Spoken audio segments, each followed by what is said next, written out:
Some wind will continue to affect you throughout the day. Yeah, but thankfully, Nick, we're getting a little bit of a breather because Alex was unloading on us this morning. I'm talking about heavy rain and wind. I couldn't even barely see a half mile down the beach at times because it was coming down so badly. So rain and wind certainly an issue. I'm concerned about flooding here. We could see a foot of rain or more.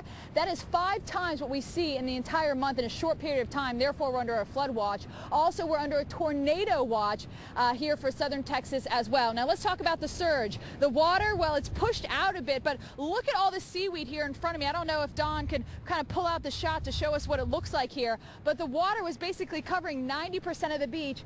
And something interesting that I thought of when I was walking out here, there's all those sorts of garbage, aloe vera packs, we got a beer can here. I mean, I feel like now the time when we have a little bit of a break, I almost want to get a garbage can and clean up the beaches here. You know, people, pick up after yourself. This is a good reminder. Don't leave trash. It hangs around and it comes in and out with the tides.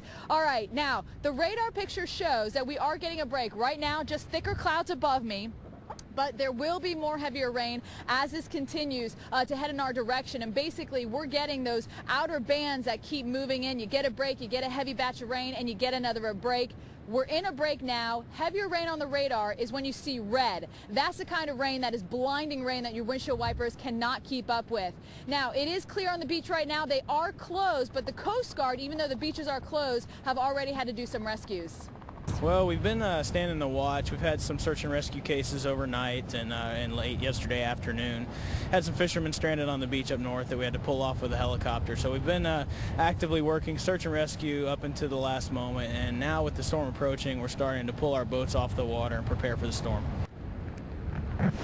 Now, another way that we are following the storm on our iPhones, and I have mine in a little plastic bag. Mike, I know you have an iPhone and an iPad. Everyone's making fun of my plastic bag and saying that I need a proper case, but it works. I can still actually use my finger through the plastic bag. We're taking pictures on Twitter and Facebook. A picture that you posted, and we probably shouldn't talk about it to push people to our Twitter and Facebook accounts. No. It's getting a lot of hits and a lot of comments, Mike.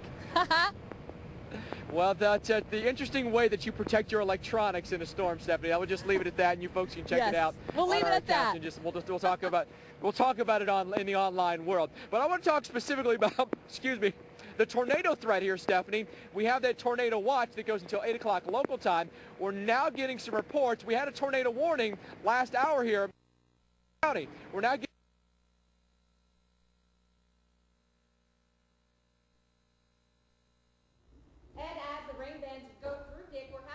Well, let's check over with Betty Davis now, watching that. We'll try to get Mike's signal back here very shortly. Betty, give us an update now on where we stand as far as in South Texas with all of those rain bands moving in. Yeah, causing a few issues with the signals here. And here's a look at our Titan HG radar, and you can see where we've got the rainfall rotating in, those bands of heavier rain, some of that coming in right now around Brownsville. But also note that tornado report around Port Isabel, actually a confirmation of a tornado moving through that area. So with the tornado watch being in effect for South Coastal Texas, take this very seriously here. Also the flooding rain, we've got the potential for that. And if you don't get a tornado, you could have a wind gust to about 70 miles an hour. That can do some damage too.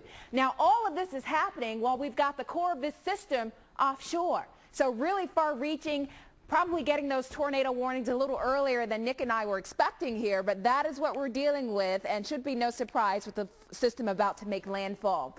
Note where we've got the numerous flood watches or flash flood watches going. So as this system continues to dump rain, we're going to be mindful of the fact that we could have some of that flooding even around San Antonio all the way over toward New Orleans. We told you about the scope of this system and just how much of the Gulf Coast is going to be impacted. So from Corpus Christi into Houston into New Orleans, look at the lightning strikes going here. So all these cities in line for some of the rain, some of the thunderstorms that will be offered up here, but we'll remind you that we've got that greater threat for tornadoes in deep South Texas. So this is our system, the core of which is still out over the waters of the Gulf of Mexico. So even though right now we've got maximum sustained winds at 80 miles an hour, the system could get stronger as it feeds off the warm waters of the Gulf. It's moving northwest at 7 miles an hour. As it does so, keep this in mind, we're anticipating the actual landfall later tonight. So when we say landfall, we're talking about where the core of this system, the center of it, is going to move ashore. And we're thinking that's going to happen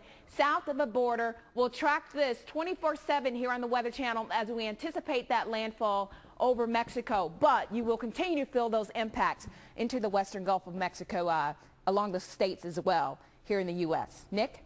Corpus Christi now under a tornado warning, and we'll continue to update you on the tornadic threat here. Possible tornadoes, and also learn of the chances of twister trouble throughout the day and evening here.